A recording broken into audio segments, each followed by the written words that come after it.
Please, let's keep this between us. I don't want this getting out of the office.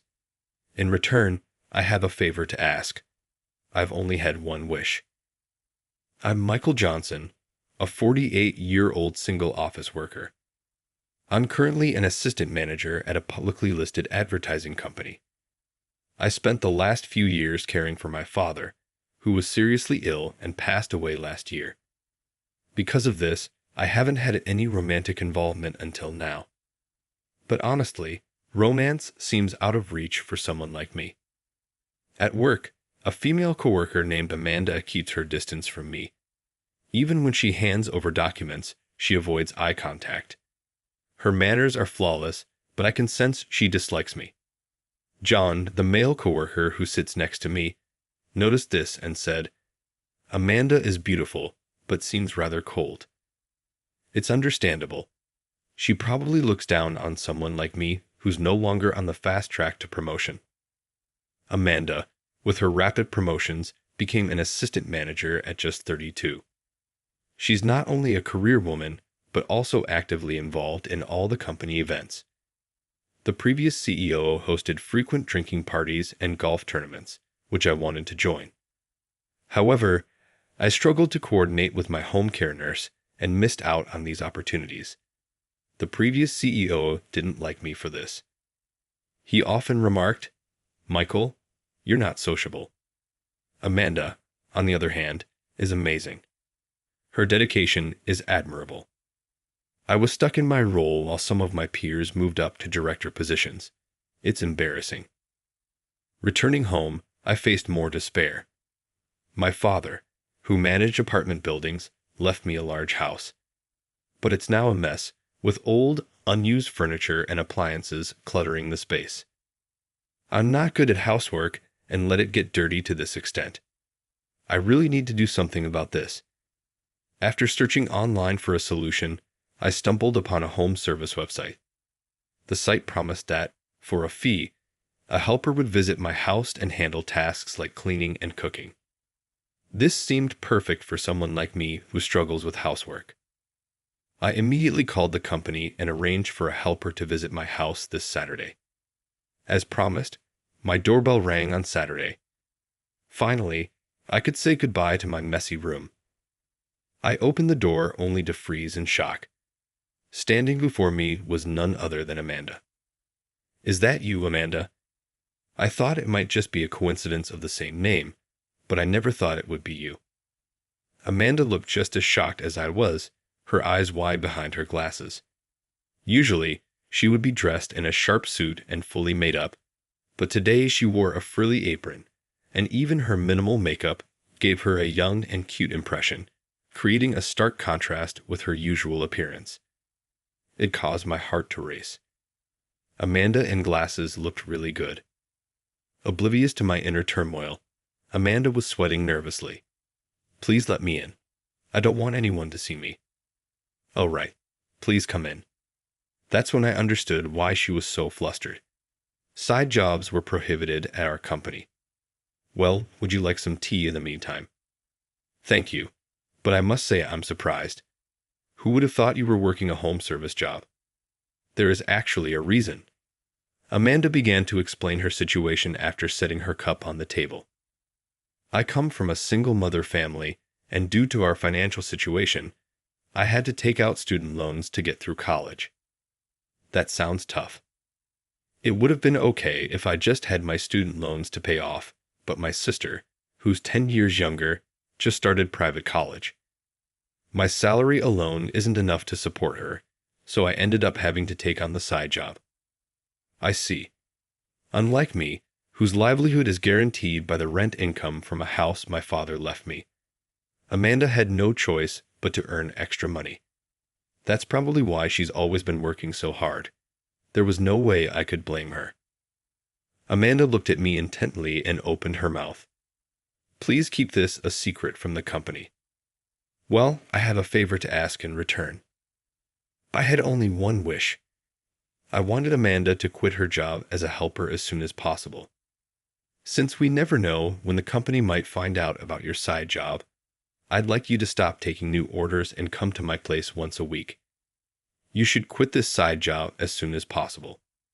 You're expected to climb the corporate ladder, so it's not a good idea to walk on thin ice. You're right.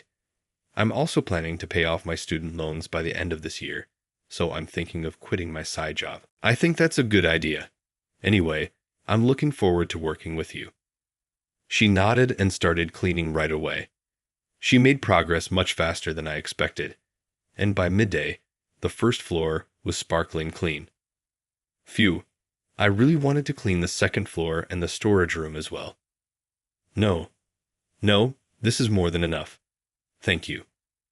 I thought she would leave as soon as her scheduled time was up, but Amanda headed to the kitchen. What are you doing? In exchange for keeping my secret, I'll make some meals for you. With that, Amanda made a lot of curry and other meals for me using the ingredients in my fridge. You've done so much. I feel bad. Don't worry about it. See you next week. Saying this, Amanda always went home with her usual businesslike bow. The curry she made was delicious, and I was moved by the taste of homemade food after such a long time. And so, a strange relationship began between me and Amanda. Thanks to Amanda cleaning up efficiently every week, the house started to look cleaner and cleaner. Quite a lot of case supplies here, aren't there? She seemed surprised when new diapers appeared from the storage. Yeah, they are leftovers from when I was taking care of my old man. Michael, were you doing caregiving at your own home? I told her about how my father was actually suffering from a serious illness and how, despite getting help from a professional caregiver, there were times when I had to step in when the arrangements couldn't keep up, so I couldn't attend company events. Upon hearing this, Amanda fell silent immediately. Maybe I had made her uncomfortable again. I was worried about what to do, but then, as always, Amanda cooked for me. Tonight's menu was gratin and salad, and as always, the food was professionally done. Amanda, thanks for today. And I misunderstood you. Michael, I was taken aback by her unexpected words. Upon close inspection, her eyes were teary. What's wrong, Amanda? Despite being so busy with caregiving that you couldn't even join golf games, I had been rude to you without knowing any of these circumstances. I'm just so ashamed. As she started crying her eyes out, I felt flustered. I never thought I would see this cool woman cry. Calm down, Amanda. Let's sit down and have some tea first. After drinking some tea, she seemed to have calmed down considerably. You see, I'm small and look younger than I am, right? I often get underestimated because of it, so I was acting tough. I was even rude to you, Michael. I was so naive. From Amanda, who was tearfully speaking her mind, I could sense her honest and innocent personality. That was when I realized that I had misunderstood her as well. Sure, it's rare for someone as young as you to become an assistant manager, but you don't need to be so tense all the time. Everyone knows how good you are at your job. Is that so? Yeah, so relax. I know it's hard to take advice from someone like me, an assistant manager at this age. Oh, would you like to have dinner together? I proposed out of desperation to lighten the mood, and to my surprise, she accepted. Yes, I would love to join you. Whether it was a case of every cloud having a silver lining, we enjoyed our meal while chatting. I never dreamed we would become this close.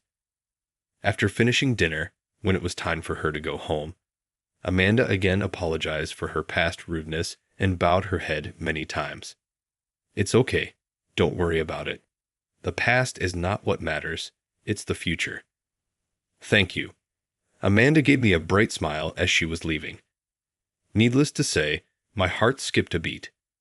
From that day on, Amanda had a softer atmosphere about her at the office. She used to be rather aloof, but she started responding with a gentle smile. Seeing this change in Amanda surprised the other employees. Amanda seems to have suddenly become kinder, hasn't she? According to Amanda, the stress of having multiple jobs had been getting to her. But recently, during our meals together, she started consulting with me about her work. It seems that Amanda is applying our conversations for her own learning, and she said talking about it made her feel refreshed. Perhaps the stress relief brought some ease to her mind. Well, whatever it is, it's good. Do you think she's got a boyfriend or something? I wouldn't know. At John's words, I was taken aback. I felt I'm not a match for a promising woman like her. The moment I confronted this reality, I felt my mood darken. Before I knew it, while I was spending time with Amanda, I began to feel a special feeling. I think I was just a work colleague for Amanda. I might need to put some distance between us before my feelings for her get any stronger. A later event solidified this resolve. One day, John and I went out for lunch, and he started a conversation as if he suddenly remembered something. Yeah, right. Lucas said something strange at a drinking party with his classmates the other day. Lucas said something. Yes, Lucas happened to pass by Mel's house on his way home from a drinking party with a friend. A woman who looked like Amanda in an apron walked into Mel's house. Lucas was also drunk, so everyone was laughing because they thought they had seen it wrong. John laughed it off, but I was panic-stricken. The event I dreaded had finally happened. Right now, the story is still misunderstood, but we don't know when the truth will be revealed. If someone suspects a romantic relationship between an old man like me and Amanda, that would be truly pitiful for her. I decided to confront the situation, and on the following weekend, I told Amanda I'd like this to be the last time you come over. She seemed utterly puzzled by my words. Did I do something to upset you? Absolutely not. On the contrary, you did an excellent job. Amanda, the thing is, it seems our story is making rounds at the office. Our story. Yes, it's just an unconfirmed rumor for now, but you never know when the cat will be out of the bag. So, I think it might be safer for you to quit the side job at this point. But I think with this much, you'll probably have about a year's worth of salary. Saying this, I handed her an envelope full of cash. I can't accept more money than I've worked for. It's okay. You see, this is the money I got from selling the unwanted items that you helped clean out from the storage.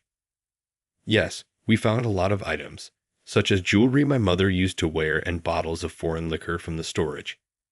Thanks to Amanda's thorough cleaning, I was able to sell these at the recycle shop and make some money. Amanda stood silently, staring at the envelope. Besides, a promising lady like you shouldn't be spending time with an old guy like me. Let's use this chance to get back to how things were. Pardon. I don't want that. Amanda's tears in her eyes rushed into my arms. This was the first time I was ever embraced by a woman in my life, but the surprises didn't end there. Amanda, I love you. Michael. My mind went blank at Amanda's confession. Why would an exceptional beauty like her fall in love with a dull old man like me? Why would you like someone like me? Because, Michael, you always worry about me, even though I can be rude, and you always lend me your ear when I need to talk. Even if I quit the side job, I don't want to lose my time with you. Michael, I want to be by your side always. I never thought that she had such feelings for me. I opened my mouth slowly as I savored this moment of happiness. Thank you. I actually like you too, Amanda. I thought I should distance myself from you for your own good, but if you feel this way, I too want to be with you. Michael and I held each other tightly without saying any more. We were filled with happiness as we recognized our love for each other. We thought everything was resolved and breathed a sigh of relief. But a few days later, we were both called in by the company's boss. As we nervously made our way to the boss's office, he threw a question at us. I overheard rumors about you two. I wouldn't have interfered if that was it, but someone made an anonymous accusation about Amanda's side job as a home helper. I thought that Michael knew something about this matter, so I called you to my office. Michael and Amanda exchanged glances at the boss's words. I had heard a story about Amanda getting into trouble for stealing clients from her colleagues in the past. Perhaps this anonymous accusation could be the work of someone harboring resentment against her. Seemingly understanding there was no use in trying to lie her way out, Amanda admitted to her side job. Yes, you're right. I have been having a side job, she confessed. But why? Someone as talented as you, Amanda.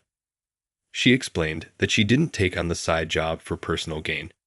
She did it out of financial necessity. Also, I bear responsibility, as I knew about it and requested her services. Please punish me as well, I added. Michael, the boss, paused for a moment to think, then spoke up. Actually, unlike the previous boss, I'm okay with employees having side jobs. I realize there are situations like Amanda's, and I've been thinking about revising the company rules. Of course, you won't get off scot-free. I'm going to need written apologies from both of you, but there will be no further disciplinary actions. I have no intention of leaking this. I expect both of you to continue working hard. Thank you so much, boss. Thanks to the boss's generosity, all we had to do was submit written apologies. The current boss had been in his position for about a year, and this situation made me deeply understand why he became the boss. Since then, Amanda formally quit her side job and devoted herself more than ever to her work. An unbelievable event occurred. A year into my relationship with her, I received an appointment from the boss to become a department manager. Me? A department manager. Yes, the previous boss seemed to value networking at parties and such, but I think personal character and job performance are far more important. You are a more outstanding and thoughtful talent than you believe you are. Thank you, sir. At the boss's words, tears welled up in my eyes. I had thought promotion was far beyond my reach and never dreamed that I could be appreciated by someone in this way. On the way home that day, I bought a bouquet of roses and a ring for dinner with Amanda. Will you marry me? Now that I had gained confidence in myself, that's what I wanted to tell her. How was that? Your subscription to the channel will be a great motivation for our production.